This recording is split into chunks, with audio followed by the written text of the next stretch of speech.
ठीक है, चलो अब शुरू करते हैं आगे के टॉपिक। लास्ट लेक्चर में हमने पढ़ा था पोटेंशियल डिफरेंस के बारे में। तो पोटेंशियल डिफरेंस यहाँ तक भी जाने थे कि इलेक्ट्रिक फील्ड अगर इधर था तो potential difference along the electric field भी कुछ था। तो वो डिफरेंस किस टाइप से था, आगे वाले पॉइंट पे ज़्यादा पोटेंशियल या पहले वाले पे। तो ये चीज़ पता चला था कि potential in the direction of electric field decreases. अब if point are in the perpendicular direction of electric field, let us suppose this is the direction of electric field and points are in this line, it means perpendicular to the field.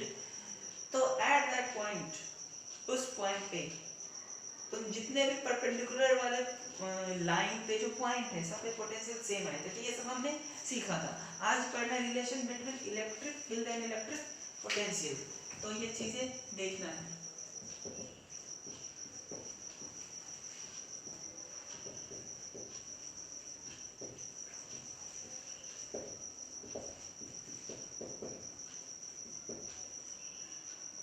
This is electric potential.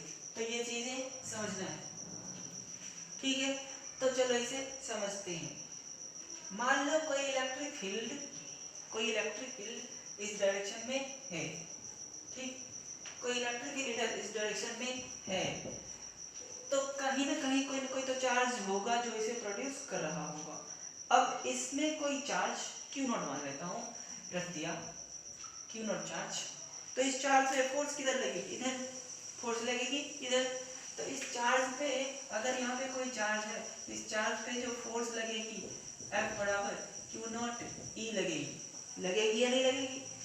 तो Q not E किधर की तरफ, electric field के direction में।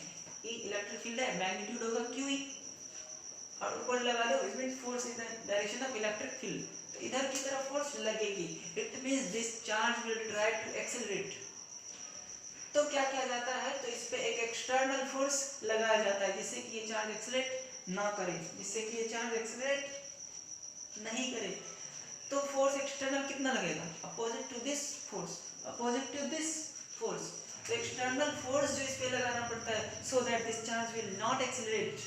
तो वो external force कितना होगा, फोर्स एक्सटर्नल माइनस, इसको मान लो F, तो वो होगा minus Q not E, minus Q not E। इतने एक्सटर्नल फोर्स लगाना पड़ेगा, क्योंकि इतनी इधर लगते, इतनी इधर लग जाए तो नेट फोर्स जीरो, तो एक्सेलरेशन जीरो, तो वेलोसिटी कांस्टेंट, काइनेटिक एनर्जी कुछ तो कुछ होगा, यानी सेम रहेगा, ठीक। तो इतने लगा। अब मान लो ये फोर्स लगा तो इसकी वेलोसिटी कांस्टेंट होगी, तो कुछ तो डिस्प्लेस करेगा, लेट अस सपोज इस चार्ज की डिस्प्लेसमेंट हो गए dl, मान लो ये यहाँ से खिसक के कहीं और आ गई, यहाँ से खिसक के यहाँ को आ गई, कुछ तो डिस्प्लेस करेगा ना। तो कुछ डिस्प्लेसमेंट किया तो वो मान लेता हूँ वो डिस्प्लेसमेंट हो गया dl, कुछ तो होगा, तो let us suppose that B dl। इस फोर्स के लगने के बावजूद भी डिस्प्लेसमेंट कितना हुआ, dl। तो वर्क तो करना पड़ेगा ना, करना पड़ेगा कि नहीं करना पड़ेगा।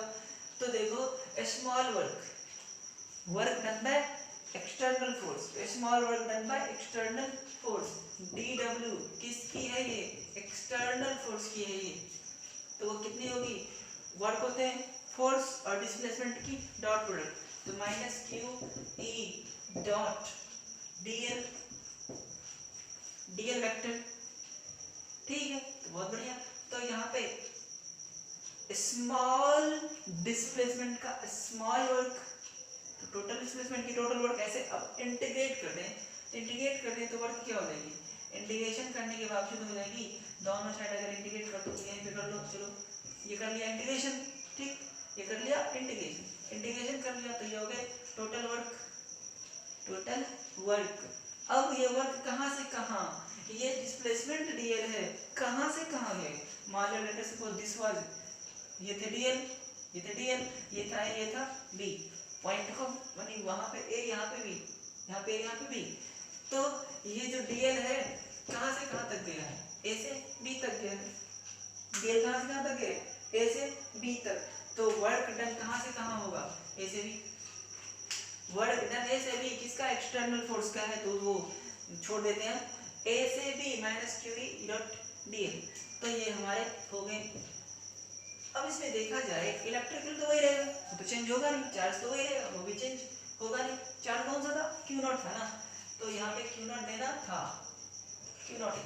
तो चलो भाई माइनस बाहर, क्यू नॉट बाहर, इलेक्ट्रिक फील्ड बाहर, नहीं इलेक्ट्रिक फील्ड को रहने दो, E डॉट dl कहाँ से कहाँ, A से B, फिर जहाँ से जहाँ हो। तो वर्क डन A से B इस तरीके से हम फॉर्मूले बना लिए, वर्क डन A से B minus Q not integration A से B E डॉट dl। सही है, ये B इसकी लिमिट है, ठीक। तो ये वर्क डन A से B हो गई। तो इतना समझ गए कि वर्क डन इतना होगा। अब चलो वर्क डन A से B by charge negative of this A से B, work done per unit charge, work done by external agent per unit charge is what, potential difference.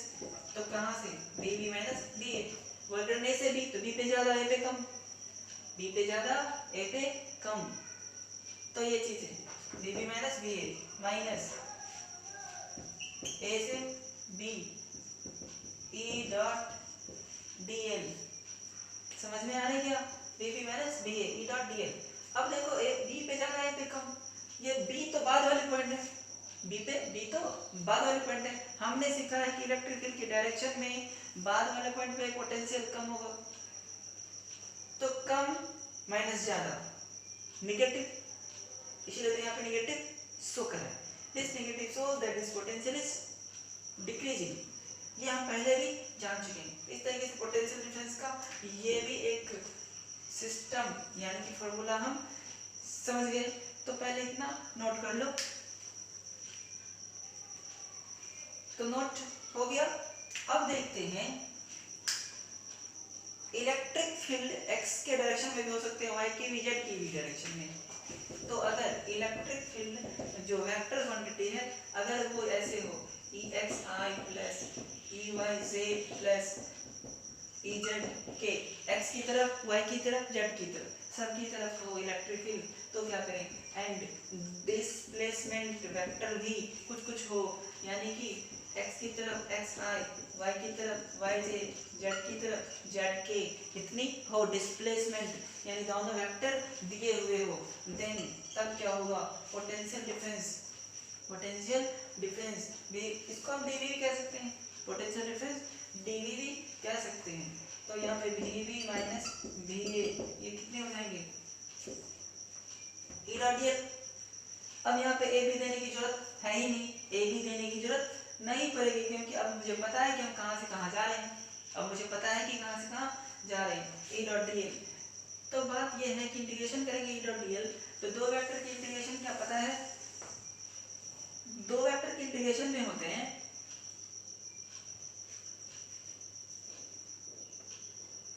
x का x से multiply, यानी i के coefficient को i के coefficient से multiply, y मतलब j के कोएफिशिएंट को j के कोएफिशिएंट से मल्टीप्लाई और k के कोएफिशिएंट को k के कोएफिशिएंट से मल्टीप्लाई, इस तरीके से वो हो जाते हैं।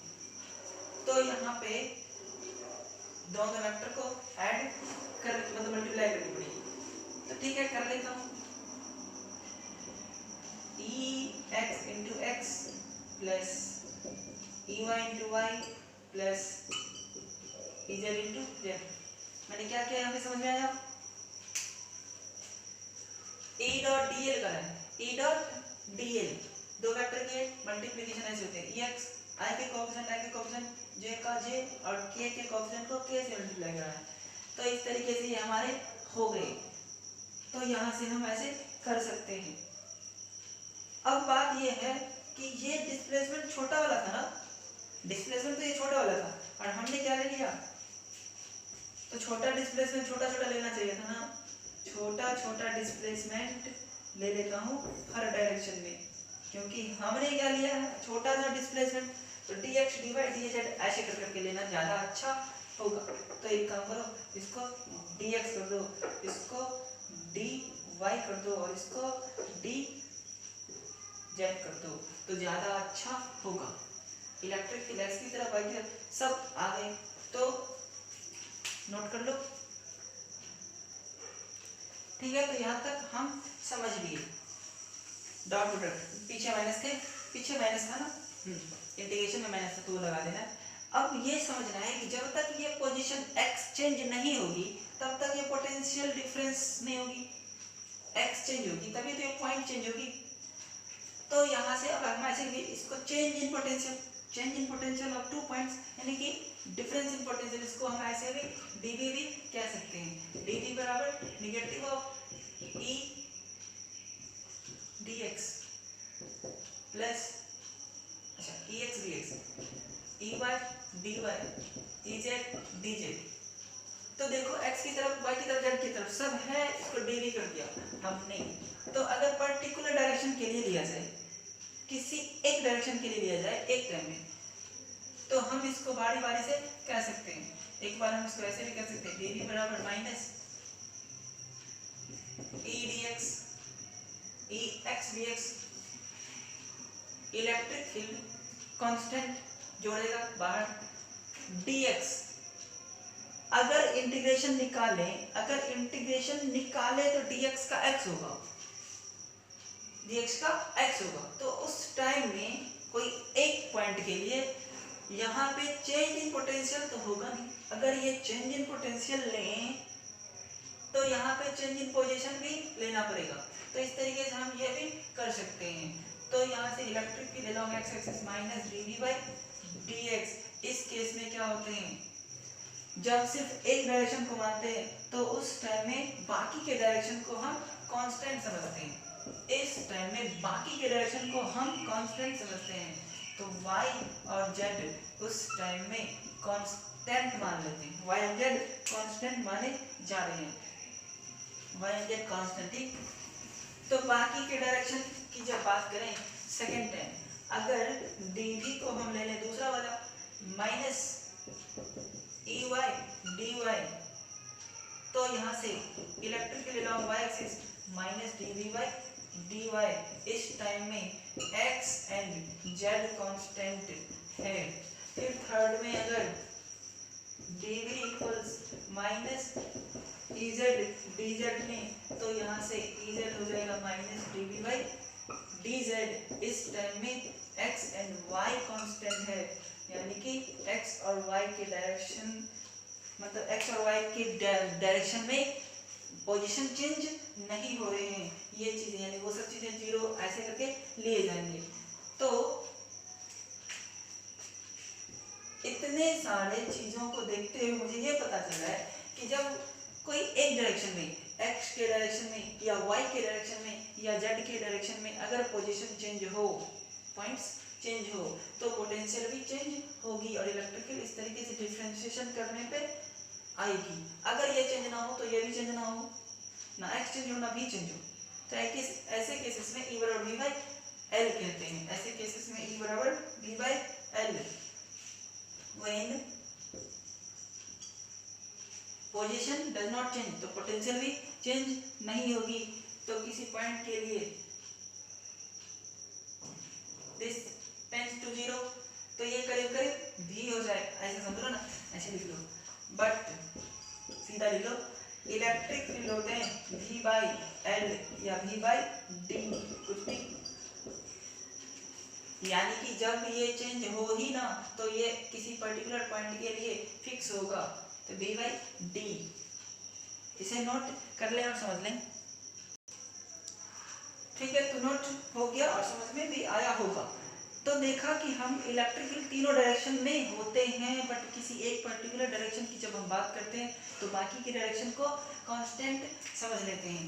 तो इसको अगर एक साथ लिखा जाता है ना तो ऐसे लिखते हैं, इलेक्ट्रिक फील्ड ये हो जाते हैं ना, तीनों डायरेक्शन को जब एक साथ लिखते हैं तो इलेक्ट्रिक फील्ड वेक्टर हमारे हो जाएंगे minus del v by del x, i की तरफ minus del v by del y, j की तरफ minus del v by del z, k की तरफ इसे डेल डेल जो लिखे जा रहे हैं उसे कहते हैं पार्शियल डेरिवेटिव।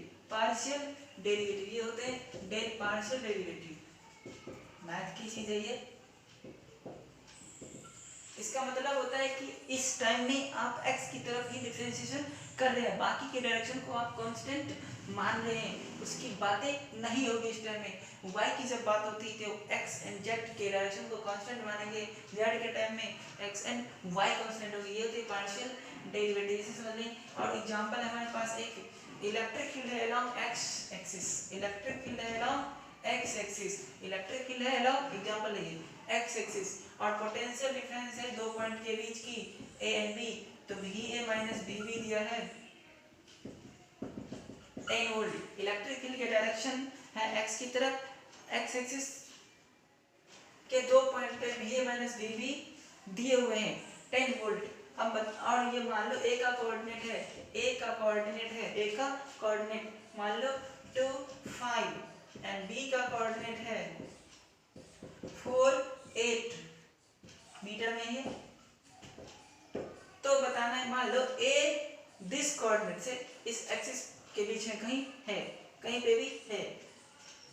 अब जरूरी है x एक्सिस पे है, ये तो कोई जरूरी नहीं है, कोई जरूरी नहीं है, ठीक है। मान लो यानी कि ये a यहाँ पे नहीं हो सकता है, क्योंकि इलेक्ट्रिक फील्ड किधर की तरफ x की तरफ, ये पॉइंट a होगा कहीं कहीं यहाँ पे, और a2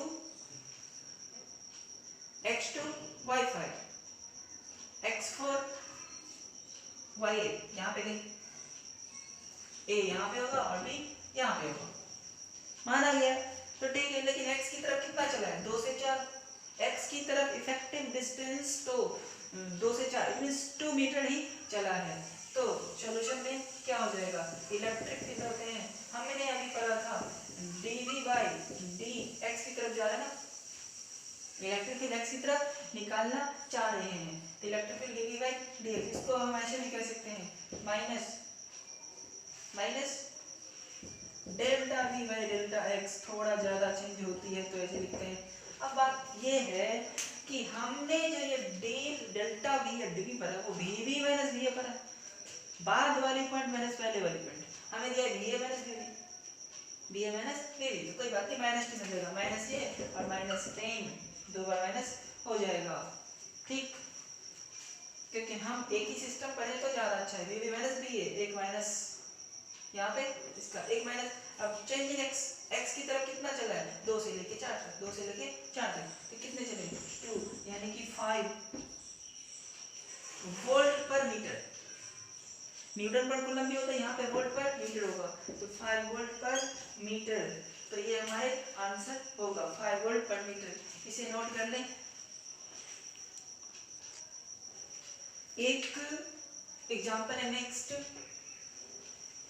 हमें दे दिया है पोटेंशियल का इक्वेशन E बराबर x square plus y plus z, potential के इस तरीके से एक इक्वेशन दे दी है। फाइंड करना है इलेक्ट्रिक फील्ड वेक्टर, यानी इलेक्ट्रिक फील्ड इंटेंसिटी फाइंड करनी है। तो ठीक है भाई, सॉल्यूशन में चलते हैं। इलेक्ट्रिक फील्ड के लिए E बराबर होता है ना, इलेक्ट्रिक फील्ड के लिए बराबर माइनस dv बाई dr, तो वो करने E बराबर माइनस,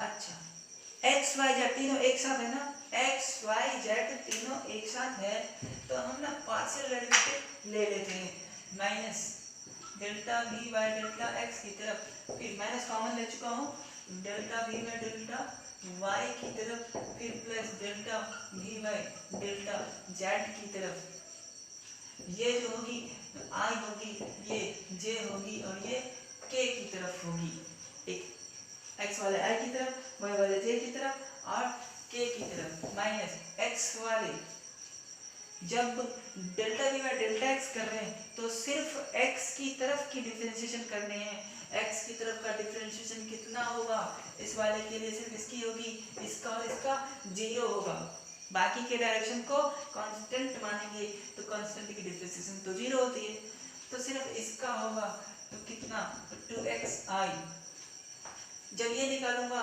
तो इसका होगा, लेकिन इस दोनों की कांस्टेंट माने जाएंगे तो उसकी डिफरेंशिएशन 0 हो जाएगी, y का y के रिस्पेक्ट में 1 होता है तो 1 इंटू जे, जे हो गए।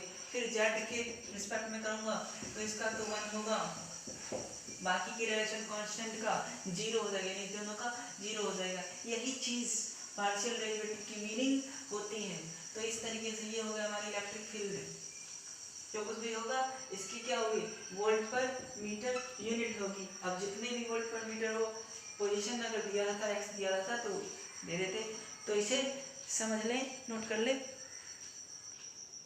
ठीक है। तो सवाल हमारे सामने है, electric field is given this plus this, it means x and y दोनों डायरेक्शन में है। पोटेंशियल एट एक्स वाई, किसी एक्स वाई पॉइंट पे पोटेंशियल दिया हुआ है, यानी कि एक्स वाई कोऑर्डिनेट के बीच कोई पॉइंट एक्स वाई है जहाँ पे पूछा जा रहा है फाइंड पोटेंशियल इफ ओरिजिन पे, यानी एक्स जहाँ पे 0 है वहाँ जहाँ पे 0 है वहाँ पे पोटेंशियल 5 वोल्ट है। तो निकालना है किसी जनरल पॉइंट एक्स वाई पे कितनी होगी।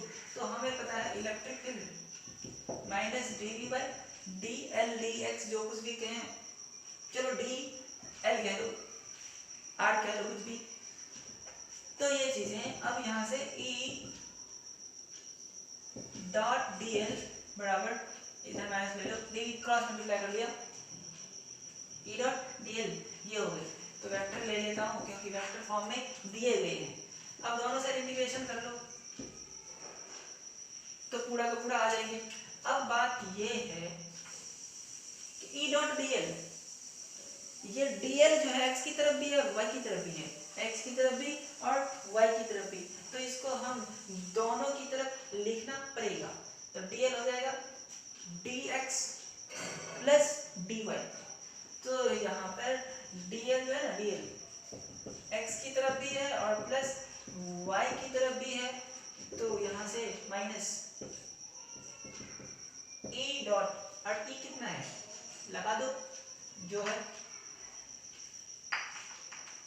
2xi plus 3yj, e dot dl dxi plus dyj, ये भी लगा दिए, सही है। e dot dl माइनस इधर है तो इधर क्या हो जाएगा, e dot dl d d। अब बात यह है दिस होगा ना, तो माइनस 2x dx, फिर इसमें भी माइनस जाएगा 3y dy डी। अब सजाना ये है कि जब x 0 है, यानी ओरिजिन पे 5 था ना, पोटेंशियल शुरुआत में 5 था, जब y भी 0 था और x भी 0 था, लिमिट डालने के तरीके से, जब x 0 y 0 it means origin पे, तो पोटेंशियल भी, जब x कुछ हो जाएगा, late us suppose x and y कुछ हो जाएगा कितना, तो y, तो पोटेंशियल कुछ तो भी होगा, और वही पोटेंशियल तो पूछ रहा है। इस एक्स वाई पॉइंट पे कुछ तो पोटेंशियल होगा, वही पोटेंशियल पूछ रहा है। यहाँ पे हम इंटीग्रेशन कर लेते हैं, ठीक है। तो यहाँ से इसकी इंटीग्रेशन कितनी हो जाएगी, इंटीग्रेशन पता है पावर में ऐड होते हैं और फिर उससे डिवाइड भी होते हैं, पावर में ऐड होते हैं और फिर उससे डिवाइड भी होते हैं। तो पावर 2 कांस्टेंट बार माइनस में 2 कांस्टेंट बार, पावर में एक ऐड होगा तो स्क्वायर हो जाएगा, पावर एक तो रही पहले से और एक और ऐड होगा फिर उसी से डिवाइड होगा, 2x square by 2 minus 3y square by 2 equal to dv का भी होगा, और ऊपर लिमिट डालना है, इसकी भी लिमिट था ना, हाँ इसकी भी लिमिट था, कितना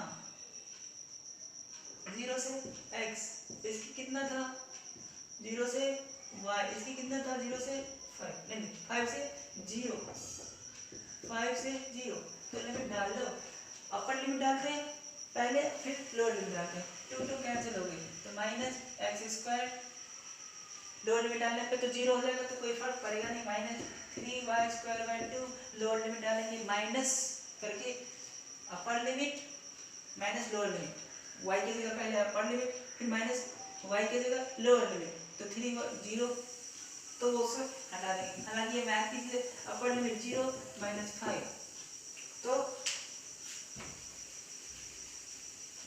यहाँ तक हुए। तो हमारे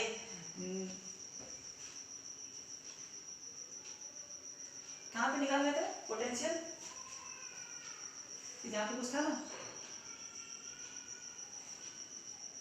पोटेंशियल जब, अच्छा ये 0 नहीं था, 5 से भी होना चाहिए था ना। मैंने यहाँ पे क्या लिखा था, जब x0 y0, यहाँ पे dy था तो यहाँ पे dv था, तो पोटेंशियल का यहाँ पे जाके कुछ भी होना चाहिए था ना, वही भी तो निकालना। यहाँ पे भी अगर था तो सही है, नहीं था तो यहाँ पे भी कर लो, क्योंकि बाद में एक्स वाई पॉइंट पे तो भी होना चाहिए था। तो दिस इज भी माइनस अपर लिमिट पहले होते हैं, तो भी निकाल लो वहां से, minus x square minus 3y square by 2 plus 5 equal to भी। ये हमारे आंसर मिले थे, minus x square minus 3y square by 2 plus 5, ये हुए हमारे उस एक्स वाई पॉइंट पे पोटेंशियल। तो इस तरीके से ऐसे टाइप के सवालों को सॉल्व करेंगे, नोट कर लो, ठीक है। तो अब आगे के टॉपिक पे आते हैं, इक्विपोटेंशियल सरफेस। इक्विपोटेंशियल सरफेस यानी ऐसे सरफेस जहाँ पे पोटेंशियल इक्वल हो, तो उसे कहते हैं इक्विपोटेंशियल सरफेस, यानी कि the surface where potential is same at each and every points. सारे पॉइंट्स पे पोटेंशियल सेम होती है। पोटेंशियल सरफेस हो गई, प्रॉपर्टी जिसके हो गए कि अगर एक इक्विपोटेंशियल सरफेस के एक पॉइंट से दूसरे पॉइंट पे जाऊंगा तो पोटेंशियल चेंज होगा नहीं, और पोटेंशियल चेंज नहीं होगा तो वर्क डन करना पड़ेगा नहीं, क्योंकि वर्क डन होता है Q into d minus b है, Q into v minus b है, डी माइनस बी है तो जीरो होगा, क्योंकि दोनों पॉइंट पे पोटेंशियल सेम है, तो वर्क डन एक्सटर्नल फोर्स को कुछ करना ही नहीं पड़ेगा। फर्स्ट ये था। सेकेंड है, electric field always perpendicular to the equipotential surface. Equipotential surface पे इलेक्ट्रिक फील्ड परपेंडिकुलर होगा, क्योंकि हम पढ़ चुके हैं अगर इलेक्ट्रिक फील्ड इधर है और इस टाइप की कोई सरफेस है परपेंडिकुलर, तो उस पे तो हमेशा पोटेंशियल बराबर होते हैं। तो ऐसे वाली ये भी कोई सरफेस है, इलेक्ट्रिक फील्ड के परपेंडिकुलर है, तो बी ए बी के बराबर होगा, तो A B is equipotential surface, यानी कि इलेक्ट्रिक फील्ड इक्विपोटेंशियल सरफेस पे हमेशा परपेंडिकुलर होगा। तो जब भी इक्विपोटेंशियल सरफेस निकालना हो तो ऐसे चेक करेंगे कि इलेक्ट्रिक मतलब ऐसे सरफेस निकालने की कोशिश करेंगे जिस सरफेस पे इलेक्ट्रिक फील्ड की डायरेक्शन क्या करे, परपेंडिकुलर करे। कोई भी चार्ज अगर है उसकी सरफेस यानी इक्विपोटेंशियल सरफेस कैसे बनेगी, इक्विपोटेंशियल सरफेस कैसे बनेगी ये पता करना है।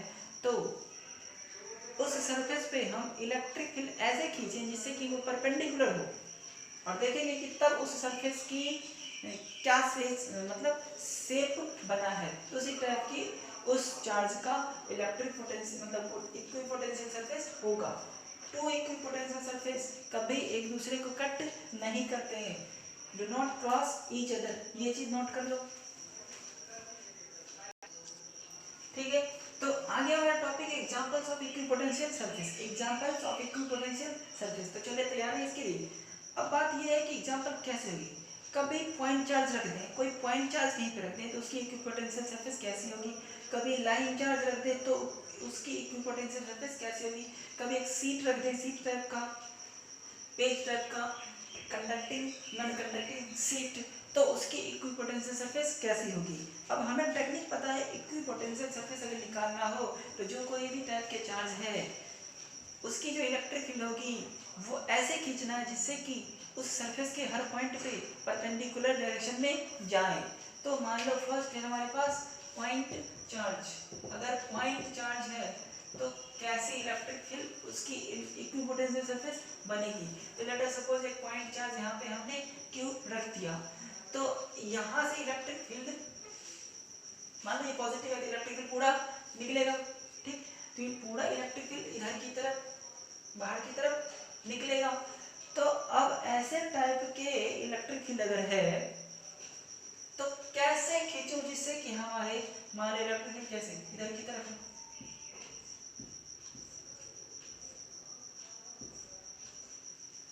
इन सब इलेक्ट्रिक फील्ड पर एक सरफेस खींचना है जिससे कि सरफेस पे ये सब इलेक्ट्रिक फील्ड परपेंडिकुलर हो। तो वो तो एक स्फीयर ही हो सकते हैं, इसके अलावा और क्या होगा, क्योंकि ये रेडियस का काम करेगा, और रेडियस और सरफेस पे जहाँ पे मीट करता है वहाँ पे छोटा सा टेंजेंट खींचते हैं, रेडियस और टेंजेंट परपेंडिकुलर होते हैं। तो ऐसे याद रखना कि कोई भी रेडियस होता है ना इस सरफेस पे परपेंडिकुलर ही होते हैं।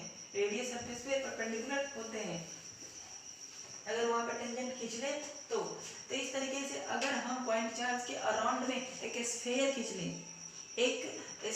लें तो वो इक्विपोटेंशियल सरफेस होगा, और आगे और खींचे तो वो भी इक्विपोटेंशियल सरफेस होगा। सब के सब इक्विपोटेंशियल सरफेस होगा। ये भी है इक्विपोटेंशियल सरफेस, ये भी इक्विपोटेंशियल, ये भी इक्विपोटेंशियल। लेकिन हाँ, एक बात डिफरेंस है, इस सरफेस पे जो कुछ भी पोटेंशियल होगा वो हर जगह सेम होगा, इस वाले पे जो कुछ भी होगा पोटेंशियल हर जगह सेम होगा। लेकिन ये जरूरी नहीं कि इसका और इसका सेम हो, इसका सेम हो, इस दोनों की सेम जरूरी नहीं है। फिर इसका सेम हो ये भी जरूरी, इसका सेम हो ये भी जरूरी नहीं है। सब अलग अलग सरफेस की अलग अलग होगी, ये बात है। क्योंकि रेडिएशन जो थ्योरी हम लास्ट लेक्चर में जाने भी हैं कि कैसे किस सरफेस पे पोटेंशियल कितने होते हैं। तो इसका मतलब यह है कि equipotential surface due two point charges is concentric sphere. So equipotential surface due to a point charge is concentric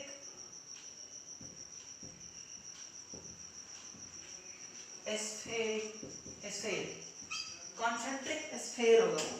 तो इस तरीके से मुझे ये पता चल गया, ठीक। और दूसरा है हमारे पास कोई लाइन चार्ज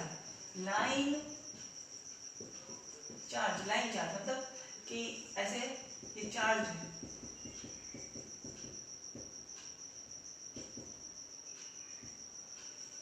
एकदम लाइन की तरह उसमें पॉजिटिव चार्ज हमने रख दिया। इलेक्ट्रिक फील्ड किधर किधर होगी, इधर होगी, इधर होगी, इधर होगी, पूरे पॉजिटिव चार्ज से दूर की तरफ इलेक्ट्रिक इधर की तरफ होगी। तो अब देखा जाए, मान लो कि ये था लाइन चार्ज, इस पे चार्ज है तो इलेक्ट्रिक फील्ड इधर होगी, इलेक्ट्रिक फील्ड इधर होगी। तो अब कैसे सरफेस उधर भी होगी, उधर भी होगी, इधर भी होगी, क्योंकि ऐसे तो इस बोर्ड पे तो नहीं खींच सकते, इधर भी है, इधर भी है, यानी चारों साइड इलेक्ट्रिक फील्ड निकल रहे हैं। तो चारों साइड निकल रहे हैं, तो फिर अगर एक ही चार्ज होता, अगर एक ही चार्ज होता यहाँ पे मान लो, तो इसकी इलेक्ट्रिक फील्ड इधर चारों साइड है, तो यहाँ पे ऐसे स्फीयर खींचते, मतलब ऐसे टाइप के सरफेस खींचते, और ये चार्ज हर जगह है, इसके नीचे भी है, उसके नीचे भी है, तो ये वाली शेप हर जगह बनेगी। तो ये देखो, तो ये कैसे टाइप की शेप बनेगी, सिलेंडर बनेगी ना। तो इसका मतलब है कि यहाँ पे एक सरफेस खींचा जाए, यहाँ पे भी एक सरफेस खींचा जाए, और इसको ऐसे मिलाएं तो कैसी टाइप की शेप बनेगी। फिर आगे एक इस पे ये देखो ना, ये लाइन इलेक्ट्रिक फील्ड पे परपेंडिकुलर है, ये लाइन इलेक्ट्रिक फील्ड पे परपेंडिकुलर है, कोई और भी लाइन खींचे तो ये भी परपेंडिकुलर है, और सबको हम सिलेंडर बना दिया। गौर से देखो, सिलेंडर बना दिया है मैंने। तो जितने भी होगा उससे क्या बनेगा, एक सिलेंडर ही, ये लाइन एक्स्ट्रा हो गया है, सिलेंडर ही बनेगा। तो इसे याद रखना है। तो लाइन चार्ज की इक्विपोटेंशियल सरफेस किस टाइप से बनेगी, सिलेंडर टाइप की। सो इक्विपोटेंशियल सरफेस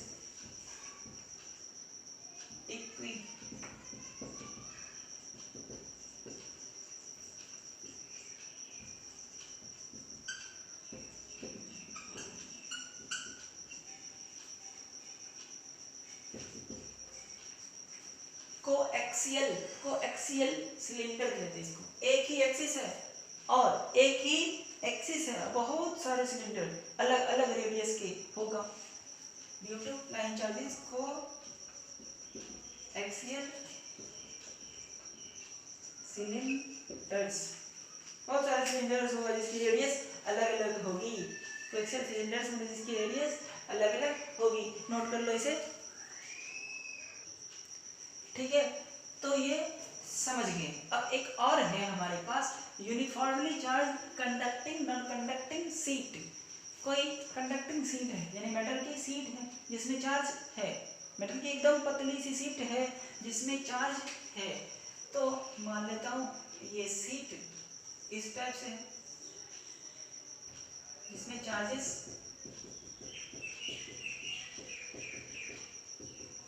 चार्जेस है। तो देखा जाए कि मान लेता हूं कि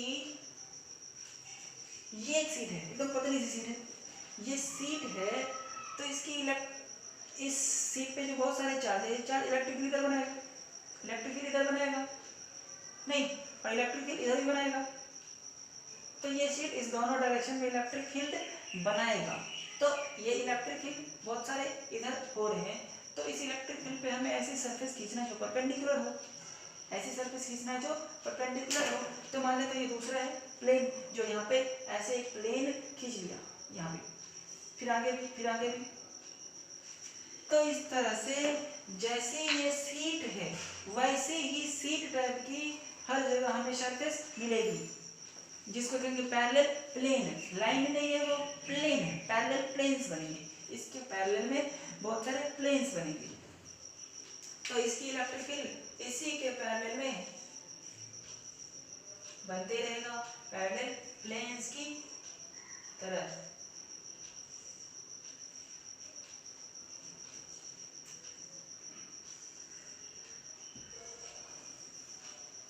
तो equipotential surface are parallel planes, क्योंकि इलेक्ट्रिक फील्ड इधर होगा और उस इलेक्ट्रिक फील्ड पे हमें परपेंडिकुलर सरफेस बनाना है, तो ऐसे ही प्लेन टाइप का सरफेस होगा।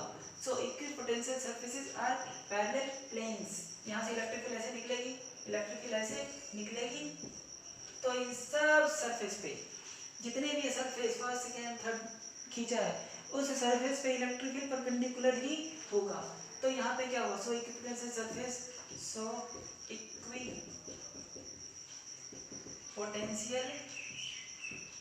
Surface due to uniformly charge conducting non conducting sheet, charge sheet के लोग सीट टाइप के हैं, तो कैसी होगी, due to charge sheet is parallel planes, इसके पैरेलल में प्लेन्स है, इस पैरेलल प्लेन्स, तो ऐसे टाइप के पैरेलल प्लेन्स बनते हैं। तो ये हमारे हो गए, इसकी इस पे जितने भी पोटेंशियल है, इस प्लेन के पे जितने भी पॉइंट हैं सब पे पोटेंशियल जो कुछ भी होगी सेम होगी, इस वाले पे जितने भी है सेम होगी, इस वाले पे जितने भी है सेम होगी। लेकिन जरूरी नहीं है कि इस पे सेम हो, ऐसा थोड़ा है, क्योंकि इस दोनों के बीच में तो कुछ डिस्टेंस बढ़ गया। तो इस तरीके से in the direction electric field घटेगी, in the direction electric field decrease, this is more, this is less, v1 is more and v2 is less. धीरे धीरे इलेक्ट्रिक, तो यहाँ पे v1 is greater than v2 and v2 is greater than v3 because in the direction of electric field potential decreases। तो इस तरीके से हो गए, नोट कर लो इसे। एक और चीज है कि electric field equipotential always parallel lines, equipotential surface, ठीक है, इक्विपोटेंशियल सरफेस है, और अगर यूनिफॉर्म इलेक्ट्रिक फील्ड है, पहले तो ये बात है कि यूनिफॉर्म इलेक्ट्रिक फील्ड को कभी भी हम किससे शो करते हैं, पैरेलल लाइंस से शो करते हैं। तो पैरेलल लाइंस से शो करेंगे तो उसकी इक्विपोटेंशियल सरफेस क्या होगी, उस पे परपेंडिकुलर होगी नहीं। तो electric field, uniform electric field में इक्विपोटेंशियल सरफेस इलेक्ट्रिक फील्ड के परपेंडिकुलर होगी और वो पैरेलल भी होगी, ठीक है।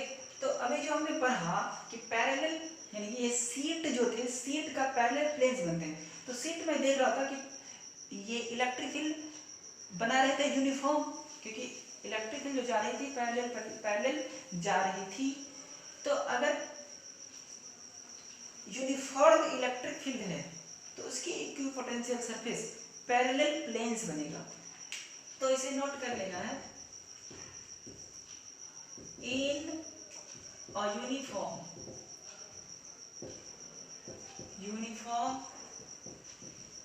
electric field equipotential surface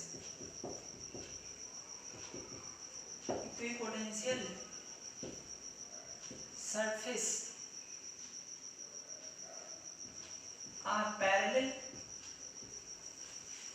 planes, अभी देखा था पहले प्लेन्स बनेंगे। तो आगे की टॉपिक नेक्स्ट लेक्चर में देखेंगे, पहले इसको अच्छे से तैयार रखिए, ठीक है।